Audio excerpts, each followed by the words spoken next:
Hello. Welcome to देश हित। तो देखिए, आज हम इस वीडियो में आपको यहाँ पे डिस्कशन करने वाले हैं कि जो रिसेंटली रूलिंग आया है एपेक्स कोर्ट का, मतलब सुप्रीम कोर्ट का, जिन्होंने 8 नवंबर 2016 को जो डिमोनेटाइजेशन लिया किया गया था भारत में, उसको अपहोल्ड्स किया है। मतलब ये जो कॉन्स्टिट्यूशन बेंच थी, फाइव जजेस की, सुप्रीम कोर्ट की, तो उसमें से जो ना 4-1 के वर्डिक्ट के साथ इस डिमोनेटाइजेशन स्टेप को, जो है ना, सरकार की जो डिमोनेटाइजेशन स्टेप थी उसको सही ठहराया। बट इसमें से एक जो है ना आपको डिसेंट, मतलब इस पार्टिकुलर जजमेंट से वो इत्तेफाक नहीं रखते हैं, और उन्होंने बोला कि ये जो है ना इलीगल था और ये एक तरीके से इसको वाइड मानना चाहिए। तो इस वीडियो में हम लोग स्पेसिफिकली जो है ना देखने की कोशिश करेंगे ये जो डिसेंट जज है कौन है और उनका क्या पक्ष रखा गया था यहाँ पे। तो चलिए, मैं आप लोगों से निवेदन करूंगा कि अगर आपने अभी तक देश हित को सब्सक्राइब नहीं किया है देन प्लीज़ डू सब्सक्राइब। और जैसा कि आप यहाँ पे देख रहे हैं कि सुप्रीम कोर्ट अपहोल्ड्स डिमोनेटाइजेशन, तो इसके चैलेंजेस के बारे में यहाँ पे तो देखिए, वो 8 नवंबर की रातें जब प्रधानमंत्री मोदी जी ने अनाउंस किया कि भाई आज के रात के ठीक 12 बजे से 500 और 1000 के जो उस टाइम पे तत्कालीन नोट चल रहे थे वो लीगल टेंडर नहीं रहेंगी। और ये चीज़ें आपको जो है ना, मैं यहाँ बता दूँ कि ये जो बेंच थी कॉन्स्टिट्यूशन, ये एक्चुअली में केवल लीगलिटी को चेंज यहाँ पे जो है ना कंसिडर करके इस पार्टिकुलर वर्डिक्ट को दिया है, ठीक है। तो यहाँ पे मैं आपको बता दूं कि यहाँ पे जो है ना इफ़ेक्ट ऑफ डिसीजन को यहाँ पे कंसिडर नहीं किया गया कि कितनी नोटें आई, ठीक है, क्या ब्लैक मनी या जो सोल पर्पस था गवर्नमेंट के द्वारा बताया गया वो सारी चीज़ें यहाँ पे फुलफ़िल हुई या नहीं हुई। बस यहाँ पे ये कहा गया है इस पार्टिकुलर रूलिंग के हिसाब से कि भाई ये जो स्टेप लिया गया था गवर्नमेंट के द्वारा, क्या ये लीगल है आज पर द कॉन्स्टिट्यूशन और नॉट।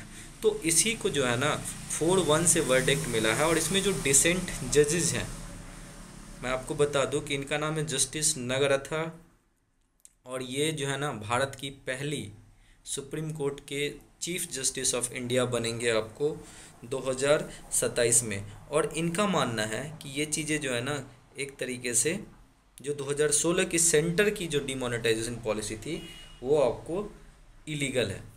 देखिए, इनका जो व्यू पॉइंट है मैं आपको स्पेशली बताता हूँ।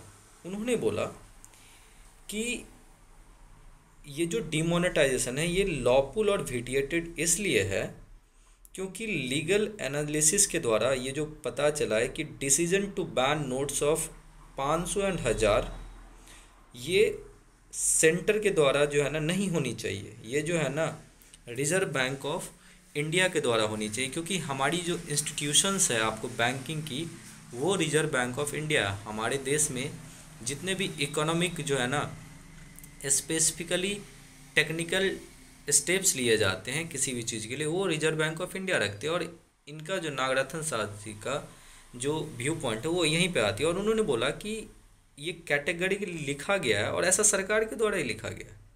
वहीं अगर आप आरबीआई के एक्ट को देखोगे तो section 26 of reserve bank of India, इनके अंतर्गत जो सेंट्रल बोर्ड ऑफ आरबीआई है, इनके पास इंडिपेंडेंट तरीके से आपको अधिकार है कि वो रिकमेंड करते डिमोनेटाइजेशन के। और हालांकि इसमें उल्टा हुआ, सरकार ने बोला कि भाई ये स्टेप तो हम ले रहे हैं, और यहाँ पे उन्होंने सिर्फ ओपिनियन सीक किया, किसका, आरबीआई का, मतलब हुआ उल्टा।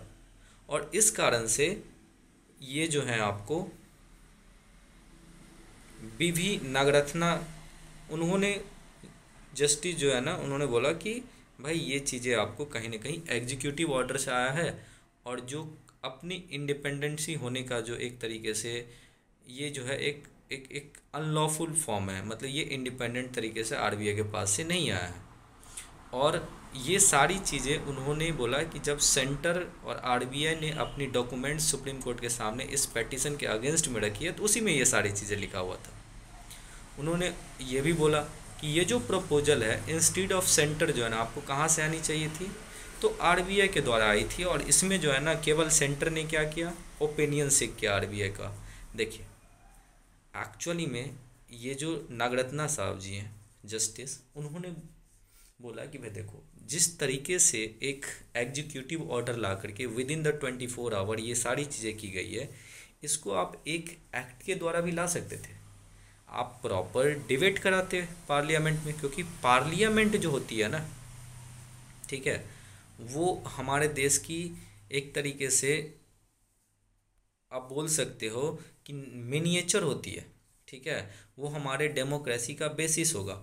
और जो हमारा जो एक तरीके से आप बोल सकते हैं रिप्रेजेंटेटिव है, देखिए इतने बड़े कंट्री में लोग वोटिंग के द्वारा अपने रिप्रेजेंटेटिव को पार्लियामेंट में भेजते हैं, और अगर कलेक्टिव वॉइस होता कि नोट को हटा देना है तो अच्छी बात है, आप एक एक्ट के द्वारा लाते हो। और इन्हीं सब कारण से जो है ना, आप बोल सकते हो वी नागरत्ना साहब जी जो हैं, जो जस्टिस, वो बोल रहे हैं कि भाई ये जो है ना कहीं एक तरीके से लीगल एंगल पे जो है ना वो फेल हो जाती है। हालांकि उन्होंने अपहोल्ड किया डीमोनेटाइजेशन के सोल पर्पस को, कि ये एक वेल इंटेंशंस के साथ लाया गया था, जैसे कि ब्लैक मनी को हटाना, टेरर फंडिंग को हटाना, काउंटर फैटिंग हटाना।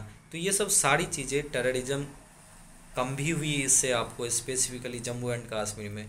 बट जो तरीका था ना, वो उस पर कहीं ना कहीं ये लॉ जो है आपको फेल हो गया, और इसी कारण से आपको वी नागरत्ना साहब ने इसको अगेंस्ट में यहाँ पे अपनी राय दी है। तो उम्मीद करते हैं कि ये लीगलिटी आपको समझ में आया होगा। अगर आपको समझ में आ रहा तो प्लीज़ हमारे चैनल को सब्सक्राइब कीजिए। Thank you so much for watching this video.